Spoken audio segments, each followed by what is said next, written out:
Salam sejahtera kepada pencara, yaitu Dr. Halimi. Nama saya Felix Arjando Fabid. Saya daripada Fakulti Pendidikan Teknikal dan Vokasional, dan saya juga mewakili daripada kumpulan 2 yang akan membentangkan topik falsafah dalam kehidupan bagi tajuk isu etika penggunaan media sosial dalam era digital. Dalam pembentangan ini, kami akan membincangkan 3 isu utama, yaitu bully cyber, judi dalam talian, dan penipuan cinta, serta kesannya kepada masyarakat. Media sosial semakin berkembang dan digunakan oleh ramai orang setiap hari. Walaupun media sosial memudahkan komunikasi, terdapat juga pelbagai masalah etika yang sering berlaku. Antara isu utama ialah bully cyber, judi dalam talian, dan penipuan cinta. So, kajian ini memberi fokus kepada kesan isu tersebut terhadap individu dan masyarakat, serta langkah pencegahan yang boleh dilakukan. Bagi objektif kajian ini pula adalah untuk mengenal pasti puncak isu etika media sosial. Selain itu, kami juga mengkaji kesan isu tersebut terhadap pengguna dan nilai moral yang terlibat. Dan kajian ini turut membincangkan langkah pencegahan yang sesuai untuk mengurangkan masalah ini. Baiklah, terima kasih Felix. Seterusnya, saya akan bentangkan tentang 3 isu yang kita orang buat. Yang pertama, bully cyber. Seperti yang kita tahu, bully cyber ni adalah satu perbuatan mengganggu, mengancam seseorang ataupun menghina seseorang melalui platform digital seperti media sosial, aplikasi mesej, WhatsApp, DM. Lepas tu permainan macam Mobile Legend dan apa-apa je lah yang dalam talian. Ia boleh berlaku dalam bentuk mesej ugutan, komen menghina ataupun penyebaran gambar dan maklumat palsu. Biasanya perbuatan ni dia dilakukan berulang kali untuk niat menyakiti mangsa. Selalu pembuli ni dia memang dah ada target dia. Dia nak bully mangsa ni, dia akan terus attack je mangsa ni. Lepas tu kita teruskan kepada antara punca berlakunya bully cyber ni ialah kurangnya kawalan dalam penggunaan media sosial. Pengaruh rakan sebaya, rakan kata buat ni, dia buat. Dia nak ikut kawan-kawan dia. Kalau dia tak ikut, dia rasa dia tak boleh berkawan dengan kawan-kawan tu. Lepas tu keinginan untuk mendapatkan perhatian dan populariti. Kebanyakan pembuli ni sebenarnya dia ada masalah dalaman, mungkin daripada segi keluarga ataupun dari segi rakan-rakan. Jadi dia rasa dengan dia bully ni, dia akan dapat perhatian daripada semua orang. Selain itu, sesetengah individu merasakan mereka bebas bersuara tanpa memikirkan tanggungjawab moral. Dia orang rasa aku cakap ni, aku je yang betul, orang lain tak betul. Dia orang rasa dia orang je yang betul. Macam itulah. Lepas tu kesan cyberbully ni sangat serius kerana ia boleh menyebabkan kemurungan, keresahan dan trauma psikologi kepada mangsa yang boleh dibawa kepada klinik kesihatan mental, macam-macam lah boleh jadi kepada mangsa.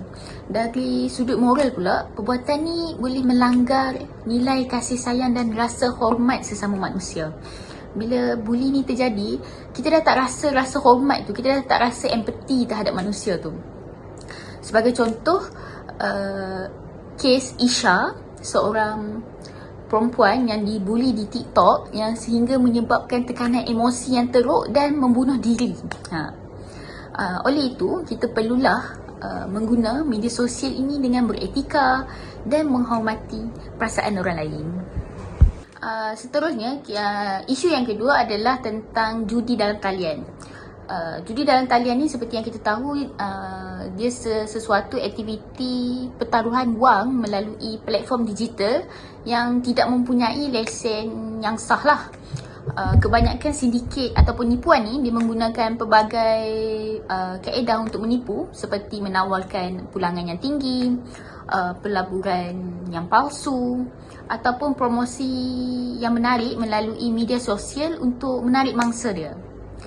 Walaupun kelihatan mudah untuk mendapatkan keuntungan, tapi sistem perjudian ni sebenarnya direka supaya pengguna lebih banyak mengalami kerugian daripada keuntungan. Diorang macam buat kita tertipu lah. Mula-mula diorang bagi kita duit banyak. Lepas tu bila kita dah gian, tiba-tiba waktu tu kita dah tak dapat. Kita dah lost. Apa yang kita untung sebelum ni pun kita hilang. Macam tu lah. Lepas tu kesan utama judi ni, dia boleh jadi ketagihan yang boleh menyebabkan kehilangan wang, kehilangan pekerjaan dan hubungan kekeluargaan. Macam bila kita dah gian sangat, kita perlukan duit, kita minta kat orang ni, kita minta kat orang tu. Lepas tu kerja pun kita macam tergendala, kita tak buat. Lepas tu dari segi moral, ia melanggar nilai kejujuran, amanah dan tanggungjawab. Selain itu, ia boleh membawa kepada masalah sosial seperti hutang, ahlong datang baling cat dekat rumah, dekat kereta.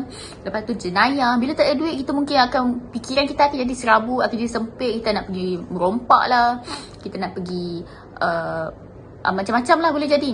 Lepas tu keruntuhan rumah tangga. Dan lepas tu dalam Islam, perjudian adalah haram kerana mendatangkan kemudaratan kepada kita ataupun kepada masyarakat ataupun kepada negara. Semua dia mendatangkan kemudaratan.